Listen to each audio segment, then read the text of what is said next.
What's up, guys, and welcome to another episode of the Powerhouse Mentality Podcast. I'm your host. I'm Caitlin Kenneth Smith, and today we're doing a solo episode, that I'm going to title the Powerhouse Reality Check. And I'm going to play around with the idea of doing a couple of these episodes, maybe once a month or somewhat. We shall see where this goes, but it's been a couple weeks since I've put up a podcast, so let's clear the air and kind of fill you guys in on what's been going on. I just haven't had any guests that I've booked because I've been going through a lot in life. And that's kind of what this episode is going to be a little bit about, is showing up when things get hard, because that's something that a lot of people just don't talk about enough. You see social media, and social media is generally a highlight reel. So what you see is people just showing up and their life looks perfect. And you look at your situation and you wonder, well, my life isn't like that. I have XYZ going on. I have all these different responsibilities that I have, or I've been dealing with physical or emotional pain, or I've been grieving, or you've been going through something. And that isn't an excuse to not show up for yourself and keep the commitments that you make to yourself. And I know that it's easier said than done, but let's talk about it a little bit. So for me personally, I've been going through a lot. And without diving too deep into it, over the last couple of weeks, I've been dealing with a lot of physical pain from an ovarian cyst that I have and that I've had for almost 2 years. And just recently, doctors seem to actually care. And that's another story. But basically, a year and a half ago, a little over, I went into the ER for some pain that I was having in my abdomen.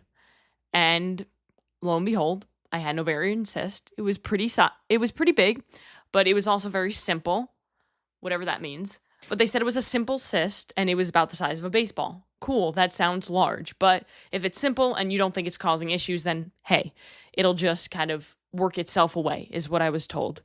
Every 6 months since then, almost like clockwork, I've been in the ER for pain that gets worse every single time.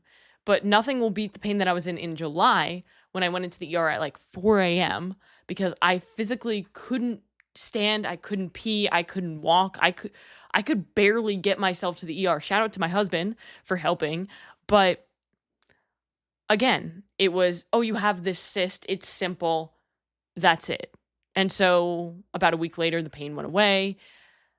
Then 6 months later, the pain came back really bad. And then again, here we are about 4 months later after the last flare-up, where again, the pain was crippling, almost as bad as it was back in July. So I decided, you know what, let's go to a different hospital. Let's maybe try to get some different doctors and some different answers. So whenever this happens, I need to get an ultrasound to make sure that I don't have an ovarian torsion or the cyst didn't explode.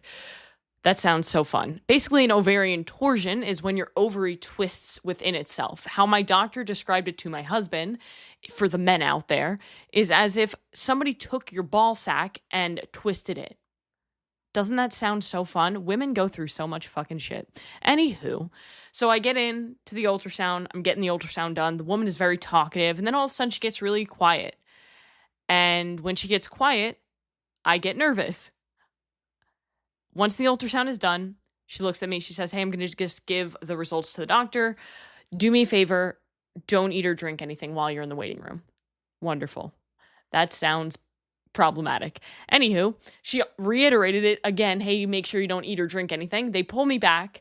They start prepping me for emergency surgery because what they saw on the ultrasound was that my ovary wasn't getting blood flow. Thus, my ovary was in torsion, and then my ovary was in danger of dying inside me, and then I would lose my ovary. So, lo and behold, after all that craziness, the doctor comes back yet again and tells me, hey, we just actually got the full results, and it looks like your ovary is not in torsion. It is in intermittent torsion, which means that it's just occasionally twisting within itself. And yeah, so that's kind of where we're at. I then followed up a few days later with the gynecologist because the doctor said, this is still an emergency situation. You need to get this taken care of because that cyst is causing issues and it's just getting bigger and it's not going away. So went to the OBGYN, got another ultrasound, an internal ultrasound, which is oh so fun. That ultrasound showed something a little bit different. It showed not a cyst, or not just a cyst. The cyst has evolved like a Pokemon into a mass with blood flow. So it's a little bit more complicated than I thought it was. So now we're just waiting on blood work back, and then we're going to hopefully remove that. So that's kind of where life has been. It's just been a lot of pain and a lot of emotional confusion and just a lot. Other than that, we are also preparing to move back to North Carolina at the end of May. I've been doing a lot more with content creation. I've been doing a lot more working with PricePlow. I've officially taken over their TikTok page, which is super exciting. So just a lot of things going on. Physical pain, mental, emotional stress, anything that would make a lot of people want to stop on the journey. And I'll be honest, there were a lot of days where I questioned continuing with what I'm doing, whether it be creating the next video or talking to a client or showing up during my workouts and my training sessions. There were a lot of tears, and there were a lot of questions as, why am I not quitting? Right? Because I feel like so many people, when they're put in situations where the physical pain, the mental, emotional stress, it gets too much. And we use that as an excuse to say, you know what, I'm just going to rest. I'm going to take it easy. I'm going to quit. I'm going to take time off. When maybe you don't necessarily need to. So let's talk about it. Showing up when it's hard. Life doesn't slow down when you're struggling. And that's the truth that a lot of us don't want to face. And I know that I get to the point sometimes where I almost wish that I could press a pause button on the remote of life. Like if you've ever seen the movie Click with Adam Sandler, like the amount of times in my life where I wish I had that pause button where everything just feels so overwhelming. Like, what do you do when everything in your life feels heavy, but you still have responsibilities? You still have goals. You still have things that you're chasing. You have a family. You have a job. You have people who are depending on you. You have yourself who's depending on you. And nobody talks about this part of the journey, right? Like I said earlier, a lot of people just show the highlight reel. And I want you to understand that it is okay to not feel okay.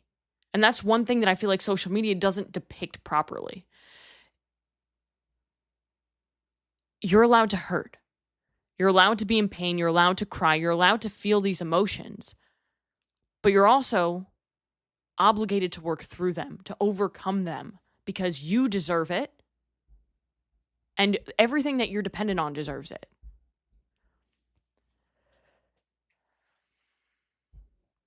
So when I'm going through all this stuff, right, it would be really easy to just quit, to take time off, to say, you know what, I'm not going to train today. I'm not going to keep that commitment to myself because I'm in a little bit of pain.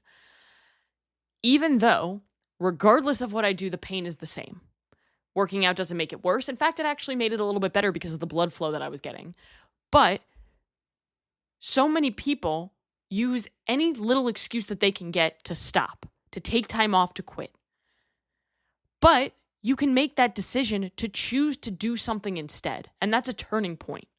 It doesn't mean that you have to do the really hard training session. It could mean, hey, instead of doing the really hard training session today, I'm actually going to bike for 60 minutes, or I'm going to go on a walk instead of sitting on the couch and doing nothing and wallowing in your sorrows. Because that is where you can find yourself, and that is not good for your physical health, and it's not good for your mental health. And the core lesson that I want you guys to take away from here is that life doesn't pause for you to get it together.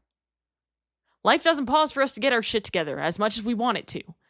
So if you only show up when you feel good, you're always starting over. You stay stuck in this cycle. And we've all been there, and you might be there right now, where everything feels like it's going good, and then you have something that happens, a hard day at work, just some sort of a setback, whether it be a setback with yourself internally or something going on around you externally. But most people, they don't fail. They don't fail. And failure, in fact, is something that's a necessary part of the journey. Failure leads to growth. Without failure, you cannot have success. But most people don't fail. They just stop. They stop doing the things that they told themselves that they were going to do. If you have a goal to lose weight and you stop taking care of your nutrition and you stop going and doing your workouts because you had a hard day, that's a problem. And that's the reason why you can't reach your goals.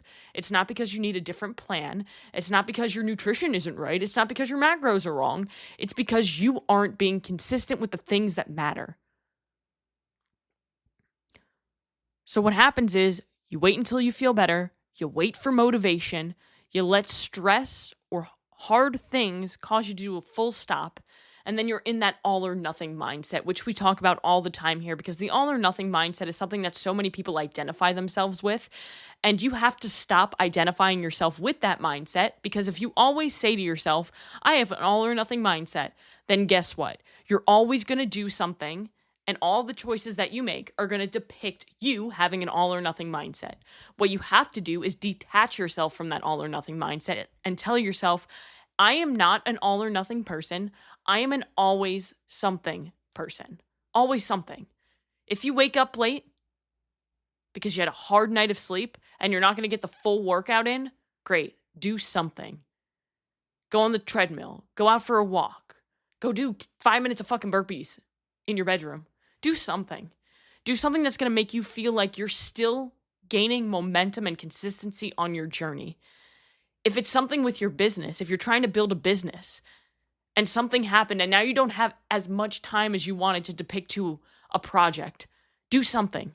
Spend 5 minutes working on that thing. Send the email, make the phone call, post the content. Do it. Don't keep putting it off because it's really easy to keep putting it off, but it's just as easy to do the thing. It's just as easy to put on your shoes and go out for a walk. It's just as easy to pick up your fucking phone and make the piece of content that you want to create. You know, the amount of people who message me on a daily basis at this point or comment on my posts, it's at least once a day where I get a message or a comment like this. I wish I could get products from other companies. I wish they would send me this. And then I go and look at their page. They have fucking no content on their page. Or they ask, what is the secret to getting brands to send you things? The secret is the work that you're avoiding. The secret is making good content. The secret is just fucking doing it. Same thing with health and fitness. So many people go through and they're like, ooh, what is that next diet I could do? What is that next hack? What is the thing that I'm missing? It's very simple. You're overthinking it. You're making it way more complicated than it needs to be. And all that does is give you another reason to keep putting it off. Because if you don't know the hack, then you can't do it, right? But the hack, the secret, the thing you're looking for is in the work that you're avoiding. Paying attention to your nutrition, not eating like an asshole, focusing on your protein. Lord, if you're on social media for more than 5 seconds, you know that protein is important. Strength training, moving. Some people just don't want to do the simple things because they want to look for another reason. Another reason why it's not their fault that they're in the situation that they're in. But guess what? Until you're able to take personal responsibility, you'll always stay stuck.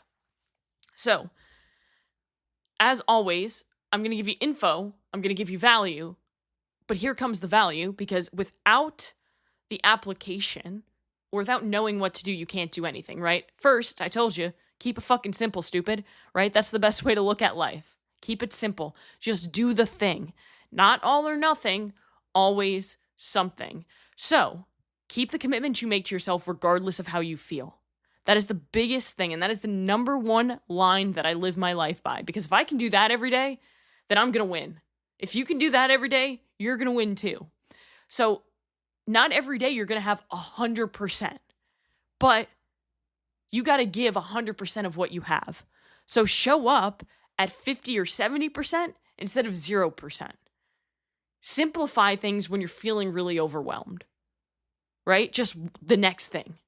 The next thing. When I'm super overwhelmed in a training session, for example, if I have a 10-set workout, I take it one set at a time. I'm not looking at set 8 or 9 when I'm on set 2. I'm looking at set 2, and then when I'm on my rest break, I'm looking at set 3. You take it one little step at a time, and you give yourself daily non-negotiables. Training, nutrition, movement, whatever that looks like for whatever your goal is. But the biggest thing, the number one thing here, guys, and I think that this is going to be one that so many of you relate to, is stop trying to be perfect. Stop trying to be perfect. It's not about perfection, it's about progress. Keep this super simple in your life. Perfection is not what you need.